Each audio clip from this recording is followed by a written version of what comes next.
the Grumble-Bee and the Silent Flower. In a meadow buzzing with happy sounds lived a little bee named Boris. But Boris wasn't like the others. He was a fluffy, slightly chubby bee with large, perpetually grumpy eyes and droopy antennae. He was a Grumble-Bee. While other bees zipped and zoomed with cheerful energy, Boris would sit on a large sunflower looking extremely annoyed. Ugh, so much noise. A bee can't even think, he grumbled in his low, buzzing voice. Finally, having had enough, he flew away from the cheerful meadow, his flight path a wobbly, angry line. His quest for quiet led him to a wise old tortoise who was wearing a tiny pair of glasses.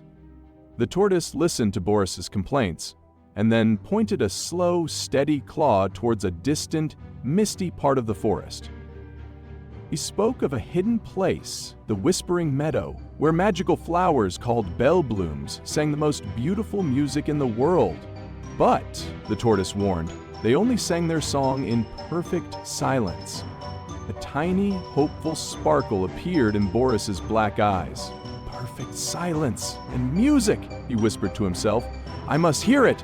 But when Boris reached the Whispering Meadow, his troubles followed him. He tried his best to be quiet, comically tiptoeing through the air with his body tensed in concentration.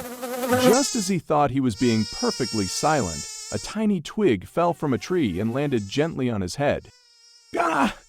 Grumble, grumble, grumble! An involuntary loud grumble escaped him. Instantly, the beautiful, bell-shaped flowers around him snapped shut as if in fright. Defeated, Boris sat on a mushroom, surrounded by the silent, closed flowers. Why won't you sing for me? He shouted in frustration. Just as he was about to give up, he noticed he wasn't entirely alone. In a field of closed flowers, one small, delicate bell bloom remained open. She was trying to wiggle, as if attempting to ring her little golden clapper, but she couldn't. As Boris flew closer, he heard the tiniest, saddest metallic tink sound. He watched her silent struggle, and his grumpy expression finally melted away, replaced by dawning understanding. Oh, he whispered softly, it's me. My grumbling is too scary. He looked at the little flower with a genuinely sorry expression. I'm sorry, little flower, he said very softly. I didn't mean to scare you. He closed his eyes, took a deep breath, and focused with all his might. His body began to vibrate, but this time, instead of a loud, angry grumble, he let out a low, gentle, and steady hum.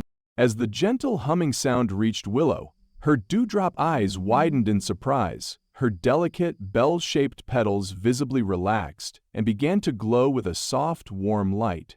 Encouraged by the gentle sound, Willow wiggled with joy. Her tiny golden clapper struck the side of her bell, letting out a single, perfect, magical chime.